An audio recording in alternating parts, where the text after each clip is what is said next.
Ricken Financial presents Kickin' with the Rickens, Redefining Retirement. Jerry Ricken and Heidi Ricken Provost want to help you reach the retirement you deserve.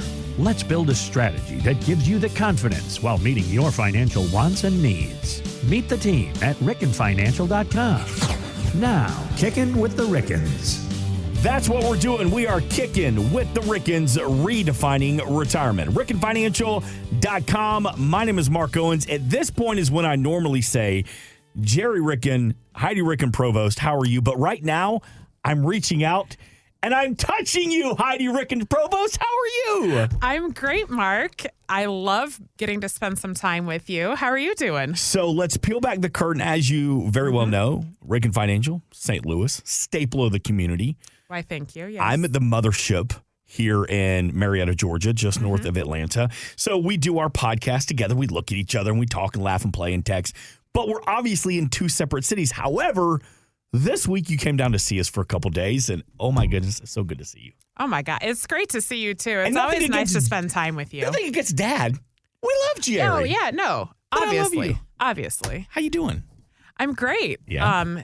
You know, I'm enjoying the weather here, especially because wintertime in St. Louis. We have fake spring right now, Yeah. so like for a couple days it's going to be in the 70s or whatever. But I'm not missing out because it's the same weather here. Right. Yeah. And as we record this, you're in fake spring in Atlanta too, because we'll get another one before it's all said and done. Mm-hmm. Like I know in April we've been to opening day of Braves games and we're hiding in the stairwell because it's 12 degrees again. So yeah, it's a wonder we all don't have pneumonia because we go through those waves. Well, I remember one year when we lived in Kansas City, so I had to be younger than 6 because we moved to St. Louis when I was 6. I think, the first snowfall was on Halloween, and the last one was on my dad's birthday, which is April 20th. So as long as we don't have winter that long, I'm good. I kind of wish you would see some snow down here. I don't wish for that because, no offense, but I want to go home at some point in time. Our producer, Brandon, knows this too, being from here. In Atlanta, and I was born and raised in Metro Atlanta, we get a light dusting, and we get 3 days off of school. Oh, yeah. It's unbelievable. If they even mention snow in the North Georgia mountains, which are still an hour and a half away from where we're at right now, they'll still shut down Metro Atlanta schools. We can't handle it. Well, you guys don't have the infrastructure in place. It's not like you have all the, snow plows and all that stuff that we have and to. All that, yeah. And what is it? I felt like Seinfeld, right? What's the deal with what is it about milk and bread that we as Southerners feel like, hey, it's going to get cold. Let's get a gallon of milk and a piece of wheat bread. Okay, it's not just the South. This happens in St. Louis too. When we're expecting snow or cold weather or whatever, you cannot buy a banana, milk, eggs, or bread. I don't know. Maybe people are making like banana French toast or something, but I'm like, nowadays, people usually don't buy like real milk and bread anyway. So why are we doing this just because it's cold? I don't know. We stock up. We learn the hard way, and by hard I mean great way. We just stock up on booze. Oh yeah. Because we know we're going to be locked in more than 3 or 4 days. It keeps you warm too. Amen. Mm-hmm. Listen, since Jerry's not here this week, we're going to talk about him. Yeah, I love it. Let's do it. So I do want to peel back the curtain a little bit since we have you here and talk about what is it like working with your dad in an industry that is very male dominated. Oh, absolutely. Financial and retirement plans. But talk me through that process of working with dad and also as a female in this industry about some of the challenges and successes that you have, Heidi. Oh, absolutely. I mean, I think just personality-wise, I struggled with the whole imposter syndrome situation for a while. So I felt like as a woman in this industry where I'm male-dominated, every time I come to the events here with the other advisors, you're in a room with the top 100, 150 advisors at Impact here at our back office. And I remember a couple years ago, there were like 5 women. Mm. And it messes with you a little bit psychologically to think like, am I really worth being in this room? Because it's, I'm surrounded by all these dudes or whatever. But it was awesome because last month when we were down here, I looked around that room and there were like 25, 30 women in the room. And I'm like, yes, we're working together. We're empowering each other to get to where we need to be. It wasn't just wives coming with the men. Exactly. They were females in this industry. Exactly. It was the actual female advisors who boots on the ground are doing the work. Being with my dad, sometimes we have growing pains like you do in your household growing up or whatever. But the beautiful thing is I was his third born daughter. And he didn't think he'd have a son, like, because I was 8 years old when my brother was born. So let's be real. Like, my parents kind of thought it was probably over. According to my dad, he asked my mom to have kids like 12 times in between. Who knows what the truth is there.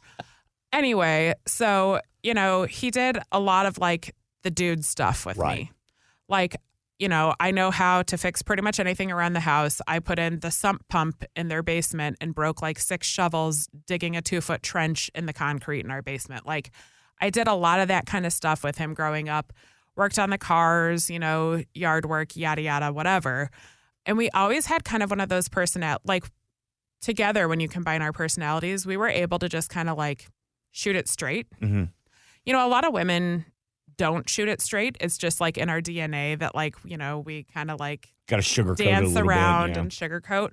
So the beautiful thing is, because he's my dad and we have this relationship, if one of each other is like annoying or saying something or doing something that needs to be fixed, we can fix it in the moment and get over it immediately. Mm-hmm. Like you grow up and the dudes just like punch each other and then get over it. Yeah. We don't punch each other with our fists. We just say something with our words and then we're done. And so that piece is really nice. But also, like, I'm going to get emotional because I'm a Ricken. Okay. Sure. Nothing wrong with that. Yeah. So my dad really is one of my best friends in the entire world.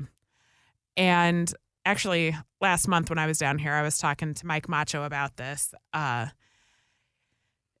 he was talking about, going on a trip with his daughter and how great it was and everything. And I started to get emotional because we were talking about relationships. And I was older when Steven and I got married. Mm-hmm. And he asked me, well, like, what led to that? I'm like, well, my dad is so supportive and so amazing that I knew I couldn't settle for anything less. Mm. So being able to work with him too, let's be real. Every day is not rainbows and butterflies. There are going to be really tough days. And when you have your biggest support in the office with you who can be there to support you on those really tough days, it makes all the difference in the world. Yeah. And we talk a lot about trust too. Yeah. And the trust fact, this isn't just, hey, I came into this job, I applied, I got the job. Yeah. You have a little bit of a working relationship going. Oh, absolutely. I've been at it for almost 15 years with him, actually. But there's also got to be a give and take as well, because there's got to be times where dad's got to drop the hammer on you. Which is true, and we've been through those. And the harder thing to deal with now is there are days when I have to drop the hammer on him. Yes, sir. And student becomes the teacher. Exactly. And, I'm here for an industry event. I'm learning these tools. And then when I bring them back into the office, sometimes it's we need to make a change here, there, or wherever. And that can be a little hard to tell your dad it's time for you to change. But since we have that open relationship where we've always been honest with each other from the get-go, it's like, okay, he might be pissed in the moment, but he gets over it real quick and is like, okay, I understand you were doing this for the better of all of us, right. Especially for the better of our clients, because otherwise, if it ain't broke, we're not fixing it. We want to make sure we're always putting our clients first and taking care of them. So, if tweaks need to be made, then we make the tweak. Can you define a moment at Ricken Financial where you can say that was when dad really trusted me? Like maybe it was with, a family that was putting a plan together. Maybe it was a situation that a portfolio you were building where you said, that's a moment where I know that dad fully trusts me and what I can bring to the company. Yeah, I would say so. For about a decade, I was in more of a marketing and admin role. And then I finally became an advisor a couple years ago. And almost all of the meetings we do as a team because we work as a team, and we come with a different skill set and a different idea for how we can help our clients. So, meeting as a team, that's great. Mm-hmm. But a couple years ago, he went on vacation. And typically prior to that, when he would be out of the office, it was like, well, it'll just be a couple days where we do back office work. And then when I'm back, we'll meet with people. And a really important client called, and their family member was actively dying and they needed help financially in the interim. And I remember him saying, "You've got this, just meet with them." And I was like, at first I was like, wait, who? Do I have this? Because when I first started, it was just him meeting with the clients Sure. one-on-one. And then I was in the background doing all the back work and everything. And in that moment, I'm like, okay, he actually believes in me and he wants me to be in this seat and knows that he's instilled in me everything that he would be doing in this meeting too, because otherwise he wouldn't let me take it solo. Yeah. And he pushed you pretty hard to get your licenses, get your designations as well. Oh, yeah. What happened? What's with that? Listen, okay, it makes me laugh because when I think about it, the first major I declared in school was education, and I thought I was going to be a high school math teacher. In theory, I could probably still be a high school math teacher. I love numbers. I'm a nerd, whatever. Mm-hmm. In practice, I was like, why am I doing this when I hated school? Like, I loved the social aspect, the sports, the whatever. But actually sitting down and learning was like the bane of my existence because I'm like, oh my God, I actually have to put in the work to do this. And so I'm like, I don't want to spend the rest of my life in school. And when I think back on that now, it makes me laugh because I am spending the rest of my life in school. It's just the school of real world learning. And, I might not be getting my master's program or whatever right now, but I'm still actively sitting for all these licenses and doing my continuing education and all this stuff. And so I fought it pretty hardcore for a couple of years. And I'm like, okay, I'll get my insurance license. That's easy peasy, whatever. Mm-hmm. And it took me a few years to continue the studies. Yeah. To get another license. Sure. Because I was so removed from school too. I'm like, I didn't have. Also, I mean, let's be real. When you're working a full-time job, it's kind of tough to study too. Amen. But, finally one day he just kind of looked at me and he's like, are we doing it or not? Like, is it going to happen? And I needed that. And I'm like, okay, it's happening. Let's do it. Yeah. But also I struggled for a long time believing in myself. And that's something I've worked really, really hard on, especially in the past couple of years on my weight loss journey and everything too, is I believe in myself now. So nothing's going to stop me, including myself. I was the biggest barrier to entry for so long for myself, but I'm like, no, I believe in myself. And I know I'm doing right by my clients, which is what's most important in this role. So, there's nothing holding me back now. Yeah. RickenFinancial.com. You can meet Jerry, Heidi Ricken Provost, the entire team. So you talked about some of the pros of working with your dad on a daily basis, all the support that he gives you. You kind of briefly touched on some of the challenges that sometimes you have to educate him. Mm-hmm. Touch on that a little bit more. What are some of the big challenges of having a father-daughter relationship in the family business? That's a tough one. As you think about it, though, my daughter is 10 years old. Yeah. And she's our only child. And she is the absolute love of my life. Like, I never wanted kids. Like, when I met my wife, Gretchen, I was, working in radio and going to the clubs and the concerts and just living the bed, making zero money, but just radio, provides you a lifestyle. You get a lot of free stuff out of it, too, the perks of the job. So I never wanted kids. I thought this was going to be my life forever, going to the concerts and all that stuff. And then I met Gretchen, and she was like, no, I want kids. I was like, well, I like you, and I want to make out with you. So, okay, let's have a kid. So let's have a kid, too. Let's have a kid. But then we had Caroline, and it's a cliche, but I couldn't imagine my life without her. Mm-hmm. And I just see her, and I worry about her. Yeah. She's 10 years old. She's in 5th grade, but every single day I worry about her. And I want to give her that leash to kind of grow. And she's getting to that age as a preteen age. I want her to be strong. I want her to be proud. I want her to be confident. But I also want her to be my baby. Yeah. Stop growing. But then I do see, and I'm not blowing smoke here, but I do see the relationship between Jerry and yourself. And it is this relationship of the doting father. Yet you can also see how proud he is of you as well. So that's when I ask about the challenges for someone that is your biggest fan and your biggest support system. Mm-hmm. What also comes with that say, that's the hard part of this? Okay, and you nailed it because I'm in my mid-30s, okay? Mm-hmm. I'm self-sufficient, married with an amazing husband, have a great support system in my friends, and, I was raised really well by both of my parents, and I have faith. I have so many different components that make me, including my independence. And, as I said earlier, not every day is rainbow and butterflies. Sometimes we have hard days. And when I come in, I have no poker face. I'm the first person to admit it. I need to work on it. I could never, ever go to Vegas and play poker because everyone can always tell exactly what I'm feeling. But I have days when I'm having a tough day and I come into the office and he can tell immediately. and dad mode kicks in and he wants to fix my problem and and I love it because he is so supportive, but at the same point in time I'm going to be like, Dad, I got this. Yeah. And so sometimes I have to be like, I have stuff going on behind the scenes and I'm going to bury it inside of me, which is really, really tough for me. So that he's not hyper focused on that, because I'm not the biggest concern on a daily basis in the office. Our clients are. So whatever is going on in the background with me can step aside so we can focus on them. But it's a challenge for both of us because he can tell when I'm a little off and he wants to fix the issue, which is great. But when I'm in my 30s, I don't need dad every single day. Yeah. Oh, and okay. And that's tough for both of us. So you want to talk about challenges? That's going to be a challenge for him too. One day he's going to have to cut that cord. Yeah. And I don't know. I don't want to get into y'all's business plan at Ricken Financial, but there might be a day where he says, Heidi, it's yours now. Yeah. You know, we've built up an incredible client. We love the families that we serve. Hopefully they trust us as much as we love them. And Dad one day is going to say, it's time for me to drink a Mai Tai at the beach.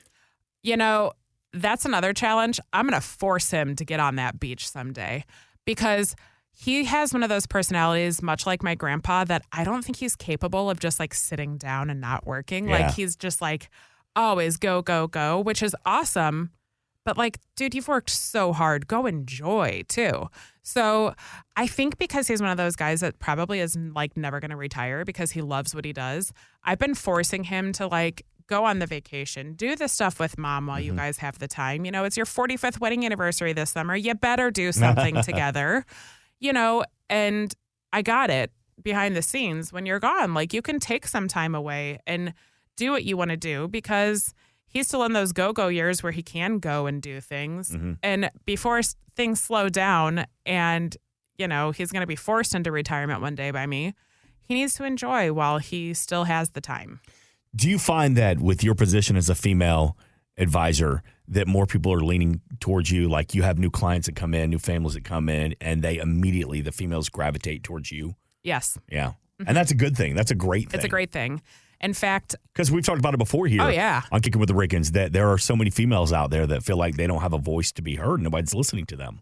Well, and one of my life goals is to empower women to make their own financial decisions and have the education and the tools available to do so.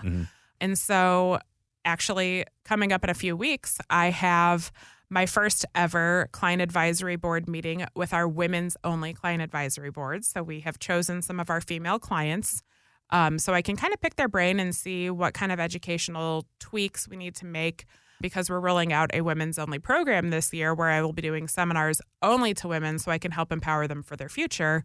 Because whether you're single, married, widowed, divorced, whatever the situation may be, I find so many women are afraid to ask for some of the information that is necessary to have that tool set so that you can be empowered to own your own financial future. Because for whatever reason, we've always been ingrained in letting the guy make most of our decisions. Yeah.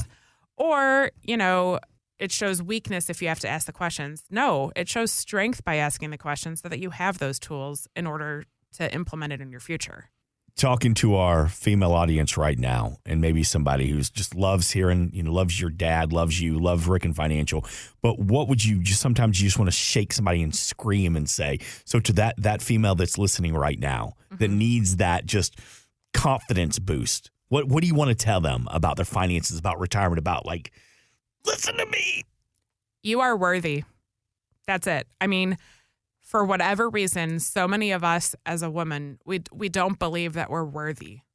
But you're worthy of every goal and aspiration you've ever had. You're worthy of the home that you desire, the car that you desire, the lifestyle that you desire, the family that you desire. You do not need to settle for anything. And when you have an idea of what you want for your future, you can make it happen. You might need a little help.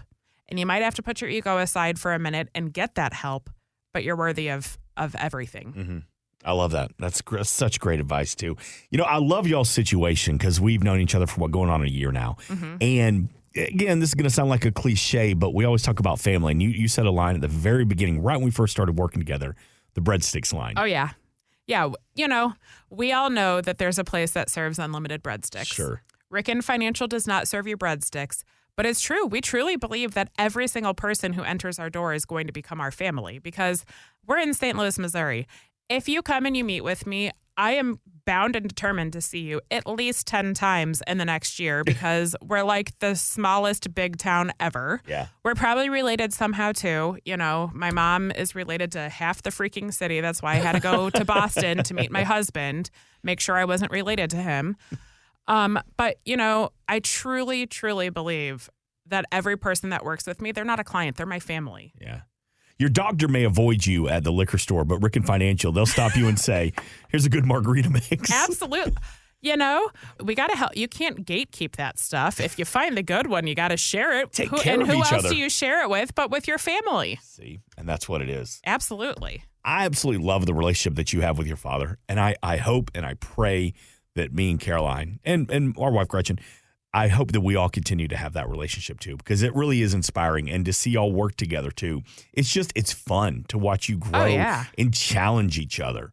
You know, just from doing this podcast, just watching you two just interact with each other. And I think people, and I don't want to speak for the families that you serve, I think they recognize that too. And I could be wrong. I think they probably appreciate that as well. Oh, absolutely. And so many facets of who we are were formed by my grandpa. Yeah.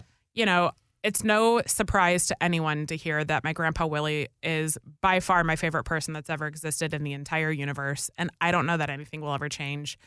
And I know that's tough for my dad to hear and for my husband to hear. But, you know, Grandpa Willie was just so freaking amazing. There's not much more I can say other than that. But he instilled so many different values in the two of us that I think really have carried on and created the relationship that we have because it's a reflection of what he taught us, which is to love uncontrollably. You know, you don't hold back your feelings, your thoughts, especially when you love someone, you never hold that back. Yeah. You let them know wholeheartedly how you feel, and you show it in everything you do. You don't just say it. And that's something Grandpa really taught us. But you also got to laugh. Yeah. Because life is way too short. We have to laugh. I mean, what else are we going to do? If you're not laughing and you're not loving, why are we here? What is it your sister said? Life is short, laugh hard, which is so true, you know? And that's something that Grandpa taught us organically growing up, too. But you also have to have faith in something bigger than yourself. And so I'm lucky in that I share my Catholic faith with my dad, with my grandpa, with other members of my family. And I believe in something bigger than myself. And that belief is not just money, it's a higher power. Sure. And so that's something that Grandpa definitely ingrained in us. And you work really hard and you play hard. Mm-hmm. And so it's awesome that we get to work really, really hard together, but we also get to play hard and we have a lot of fun. And then your dad also always says one of his great quotes is, every day is a holiday. Dang right. And I really do say this. I'm like, what are we celebrating? Because some days I'm like, Dad, it's a today Tuesday. does not feel like a holiday. What are we celebrating? Tuesday, it's been snowing for 4 days straight. Haven't seen the sun in 3.5 weeks. What the hell are we celebrating today? Seriously. But one of my favorite quotes that you often say, and we say it every week as we wrap things up here on Kicking with the Rickens, it's be happy, behave, or be gone. So good to see you face to face. Absolutely. It's a pleasure. We enjoy your time down here, and thank you for hanging out with us here. A very special edition of Kicking with the Rickens. You can get more information. You can meet Heidi, Jerry, the entire team when you visit RickenFinancial.com. Thanks so much for listening. This has been Kicking with the Rickens, redefining retirement. Insurance products are offered through the insurance business Ricken Financial LLC. Ricken Financial LLC is also an investment advisory practice that offers products and services through Impact Partnership Wealth LLC, a registered investment advisor. IPW does not offer insurance products. The insurance products offered by Ricken Financial LLC are not subject to investment advisor requirements. Investing involves risk, including the potential loss of principal. Any references to protection, safety, or lifetime income generally refer to fixed insurance products, never securities or investments. Insurance guarantees are backed by the financial strength and claims paying abilities of the issuing carrier. This podcast is intended for informational purposes only. It is not intended to be used as the sole basis for financial decisions, nor should it be construed as advice designed to meet the particular needs of an individual situation. Ricken Financial LLC is not permitted to offer, and no statement made during the show shall constitute tax or legal advice. Our firm is not affiliated with or endorsed by the U.S. government or any governmental agency. The information and opinions contained herein provided by third parties have been obtained from sources believed to be reliable, but accuracy and completeness cannot be guaranteed by Ricken Financial LLC. Please remember that converting an employer plan account to a Roth IRA is a taxable event. Increased taxable income from the Roth IRA conversion may have several consequences. Be sure to consult with a qualified tax advisor before making any decisions regarding your IRA.